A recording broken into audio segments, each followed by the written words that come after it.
opportunities. He now has a look at the inside into Quartararo, into the double chicane. Quartararo sees him, he get back on the exit, and that's exactly what he's going to do. Side by side, Quartararo versus Marquez. There's a little attack on Quartararo. As they power out, we go into garage there. Second attack comes in then on this lap 6. The sprint winning overtake. Fair play to Fabio Quartararo, he really did.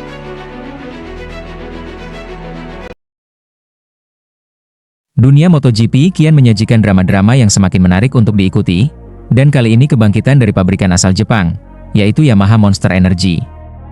Setelah 2 musim di dasar klasemen, 2 tahun tanpa podium, Yamaha sempat dianggap tamat, tapi kini, angin mulai berbalik arah. Fabio Quartararo kembali ke jalur podium, dan sang bos tim Massimo Meregali turun tangan langsung dengan strategi paling berani yang pernah diambil Yamaha dalam sejarah MotoGP, mengembangkan 2 mesin sekaligus. Bagaimana mereka menjalankan misi gila ini? Dan apa target mereka di tengah tekanan untuk mengejar kedikdayaan para pabrikan seperti Ducati? Musim 2025 membuka lembaran baru bagi tim Yamaha. Di saat publik mulai ragu, Yamaha tampil mengejutkan. Fabio Quartararo, sang juara dunia 2021, akhirnya kembali naik podium untuk pertama kalinya setelah 2022, dan 2 kali pole position secara beruntun di Jerez dan Le Mans hanya dari 6 seri pertama. Puncaknya, podium kedua di GP Spanyol. Quartararo memperlihatkan performa yang solid, agresif, dan penuh kepercayaan diri. Sebuah performa yang sudah 2 tahun tidak terlihat dari pembalap Prancis itu. Namun semua itu tidak datang secara ajaib. Di balik layar, Yamaha bekerja ekstra keras. Dan salah satu tokoh utama di balik transformasi ini adalah Massimo Meregali, tim direktur yang menjadi arsitek di balik strategi kebangkitan Yamaha. Apa yang dilakukan Yamaha bukan hal biasa. Mereka sedang mengembangkan 2 jenis mesin sekaligus. 1. Versi terbaru dari mesin inline 4 yang digunakan saat ini. 2. Mesin prototipe V4 yang benar-benar baru dan belum pernah dipakai Yamaha di ajang MotoGP. Mesin inline 4 Yamaha memang terkenal gesit dan mudah dikendarai, tetapi kalah dalam hal top speed dan akselerasi dibanding mesin V4 milik Ducati, KTM, dan Honda. Untuk itu, Yamaha mengambil langkah ekstrim, mengembangkan V4 versi mereka sendiri. Targetnya siap diturunkan pada musim 2026 setahun sebelum regulasi baru 850cc mulai berlaku di 2027. Kami melakukan pekerjaan ganda. Kami tidak hanya fokus pada motor musim ini, tetapi juga merancang masa depan. Kami belajar dari keduanya, ini adalah usaha luar biasa dari seluruh tim, ujar Meregali. Sementara itu, versi terbaru mesin inline 4 Yamaha juga dibawa ke GP Prancis. Mesin ini punya tenaga lebih besar, tetapi tetap mempertahankan karakter stabil dan mudah dikendalikan, sesuatu yang sangat disukai Quartararo. Spesifikasi baru ini lebih bertenaga, tanpa mengorbankan kontrol.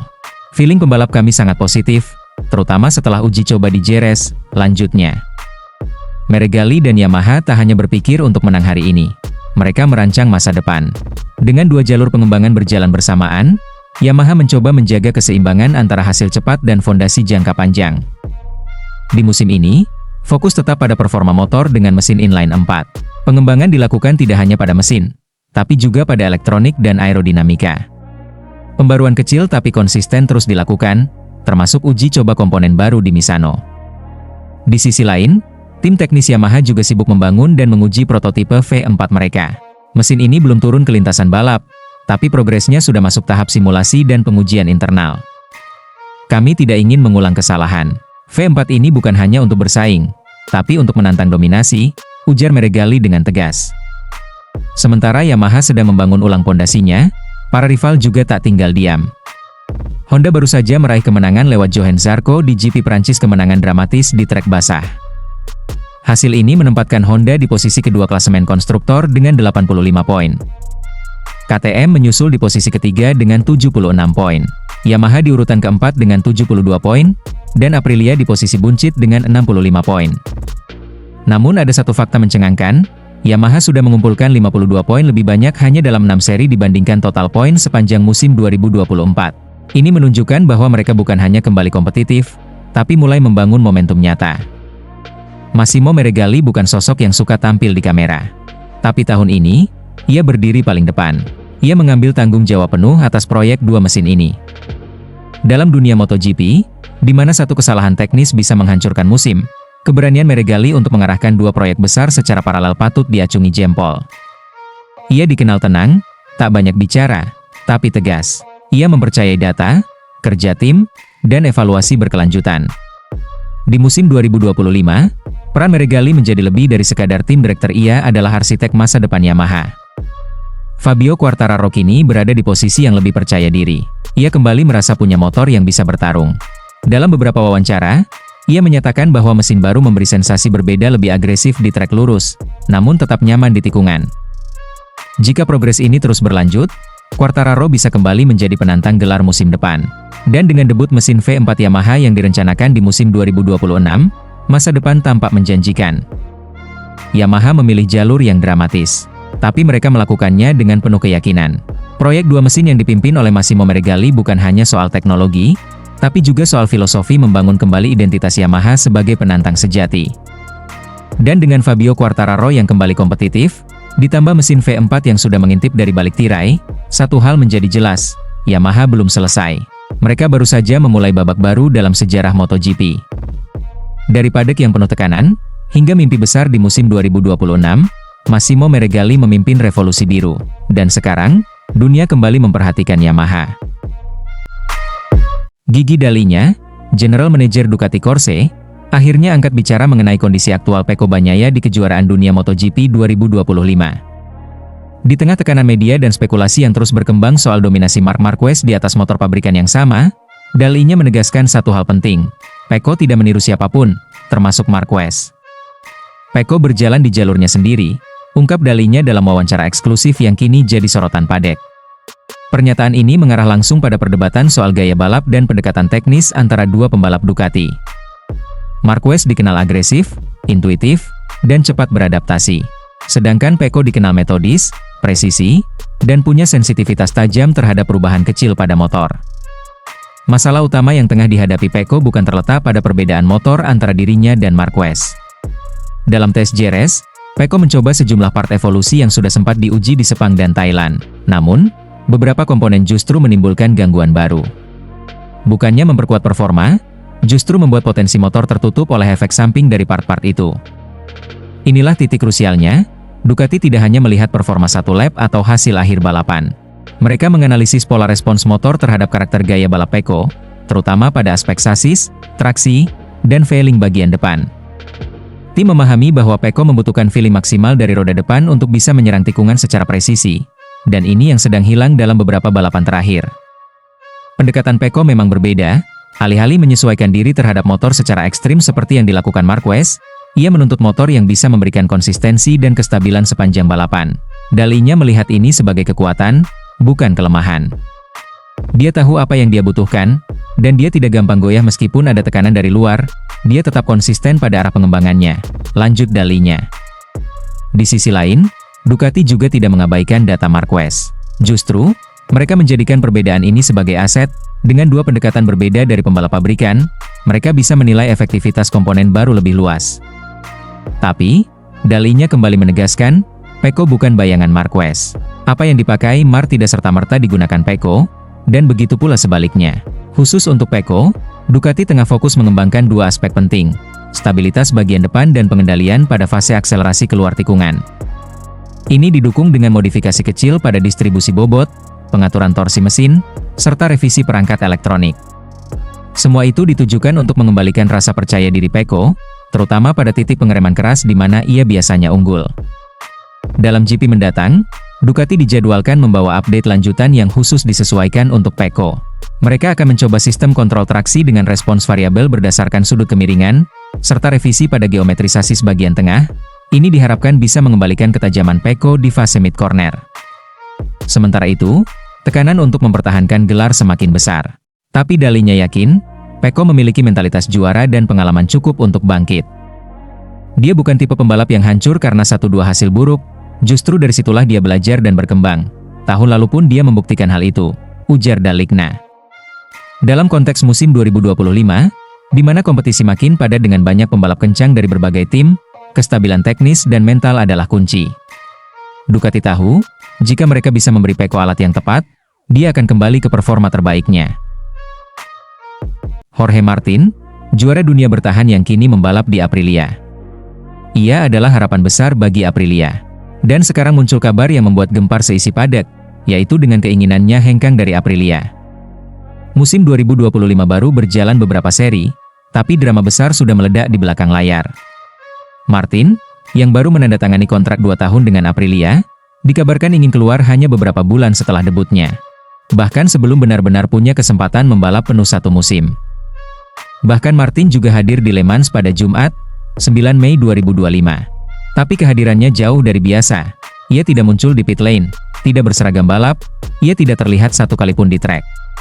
Sebaliknya, ia melakukan serangkaian pertemuan diam-diam. Dalam salah satu pertemuan itu yang kini jadi pusat perbincangan, Martin memberitahu manajemen Aprilia bahwa ia berniat untuk mengaktifkan klausul keluar dalam kontraknya. Klausul ini memungkinkan dirinya hengkang di akhir 2025, asalkan ia tidak berada di papan atas klasemen pembalap setelah GP Prancis. Namun inilah keanehannya, Jorge Martin belum pernah tampil penuh musim ini, ia hanya balapan 1 kali di GP Qatar. Dan hasilnya, crash, cedera lagi, lalu absen lagi. Dengan kondisi seperti ini, apa yang jadi dasar aktivasi klausul keluar? Apakah adil jika klausul itu tetap berlaku, ketika ia bahkan belum bisa tampil kompetitif karena alasan cedera? Aprilia jelas tidak tinggal diam. Mereka terkejut, bahkan mempertimbangkan langkah strategis. Dari sudut pandang mereka, klausul itu seharusnya tidak valid karena performa Martin belum bisa dievaluasi secara realistis. Semua kesepakatan, kata mereka, didasarkan pada asumsi pembalap tampil di trek, bukan di ruang pemulihan. Namun, inilah yang menarik. Meski Aprilia bersikap defensif, mereka belum mengeluarkan satupun pernyataan resmi, tidak ada klarifikasi, tidak ada konferensi pers, tidak ada pembelaan, Aprilia no comment. Dan ketika satu pihak memilih diam, rasa penasaran publik justru semakin besar. Jadi, apa sebenarnya yang membuat Jorge Martin ingin pergi? Menurut sejumlah sumber terpercaya, keputusannya bukan sekadar emosi atau reaksi spontan akibat cedera. Ini adalah akumulasi dari kekecewaan yang mendalam terhadap performa proyek RSGP. Martin bergabung dengan Aprilia dengan keyakinan besar. Ia percaya bahwa Aprilia telah memasuki era baru. Bahwa motor RSGP bisa menyaingi kekuatan Ducati, KTM, dan bahkan memimpin paket teknis musim ini. Tapi kenyataannya, jauh dari harapan. Marco Bezzecchi, rekan satu timnya di Aprilia, belum sekalipun naik podium musim ini, bahkan belum mendekati zona kemenangan. Sementara pembalap Aprilia terbaik saat ini justru datang dari tim satelit Trackhouse Ai Ogura, seorang rookie yang duduk di peringkat 10 klasemen pembalap. Yang menarik, meskipun Martin sudah menyatakan niatnya, ia masih menunjukkan sikap profesional. Ia bersedia menunda keputusan final hingga GP San Marino, bulan September nanti. Itu artinya, Aprilia masih punya waktu untuk membalikan keadaan. Tapi, apakah itu mungkin? Mari kita lihat realitanya. Performa motor tidak kompetitif, pembalap utama cedera, internal tim mulai tidak solid. Dan, di luar sana, pabrikan lain mungkin sedang mengamati dengan senyap menunggu momen tepat untuk merebut Martin. Jika Martin hengkang, Aprilia kehilangan bukan hanya pembalap tapi juga masa depan proyek yang mereka bangun dengan susah payah. Yang jadi pertanyaan sekarang bukan cuma, apakah Jorge Martin akan keluar? Tapi juga, apa yang sebenarnya terjadi di balik layar proyek Aprilia ini? Apakah ini hanya soal performa motor? Atau ada sesuatu yang lebih dalam, lebih personal, dan tidak pernah diumumkan ke publik? Dan satu hal lagi, mengapa Aprilia masih memilih diam hingga sekarang? Semuanya kini jadi misteri besar di paddock MotoGP. Dan seperti banyak drama besar di dunia balap, terkadang jawabannya tidak datang dari pernyataan resmi, tapi dari keputusan senyap di balik layar.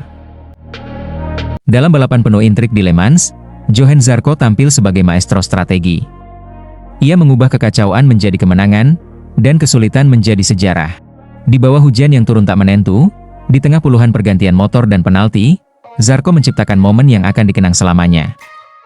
Le Mans, Minggu, 11 Mei 2025. Seluruh mata tertuju pada Johann Zarco. Bukan karena ia unggulan, melainkan karena hari itu berbeda. Untuk pertama kalinya sepanjang karirnya, kedua orang tuanya hadir langsung menyaksikan Zarco bertarung di lintasan. Di usia 34 tahun, yang tertua di grid, Zarco tahu ini bukan sekedar balapan, ini panggung kehidupan. Awal balapan sempat normal, meski mendung menggantung. Semua pembalap memakai ban kering. Tapi hanya dalam beberapa menit setelah start, langit runtuh. Rintik berubah deras. Para pembalap mulai panik. Ada yang masuk pit lebih awal, mengganti ke motor dengan ban basah. Lebih dari 10 pembalap melakukan itu sebelum lap pemanasan selesai. Kekacauan dimulai. Race Direction mengibarkan bendera merah. Start ulang diatur, Jumlah lap dipangkas dari 27 menjadi 26. Dan regulasi baru mulai berlaku, siapapun yang mengganti motor sebelum restart, wajib jalani double long lap penalti. Bencana bagi sebagian besar rider, tapi tidak untuk Zarco. Zarco tetap dengan motor pertamanya, ia tidak tergoda untuk ganti. Keputusan yang kemudian membawanya pada jalur kemenangan.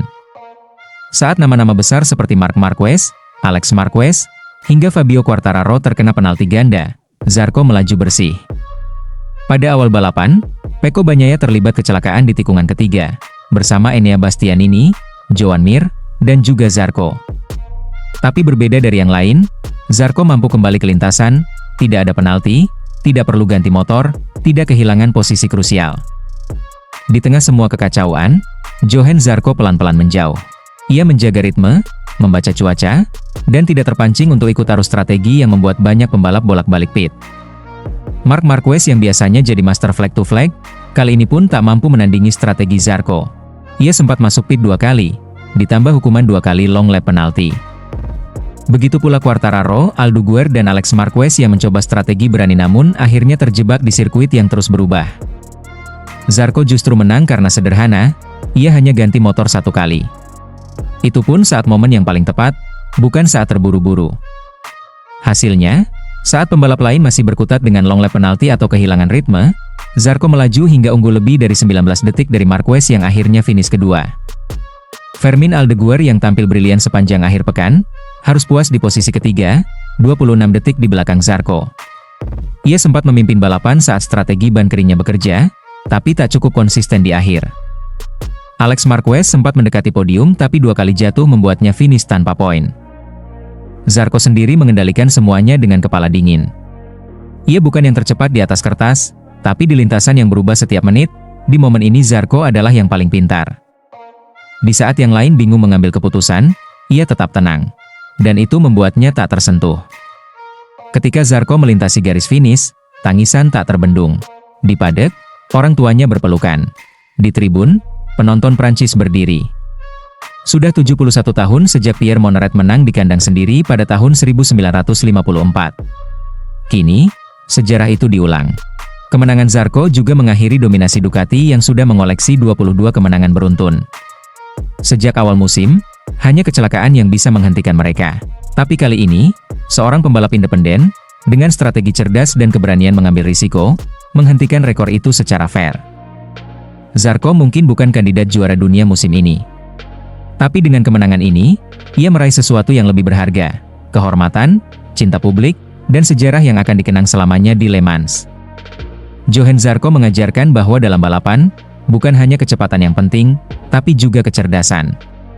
Ia bukan hanya menang di lintasan, tapi juga menang di hati rakyat Prancis.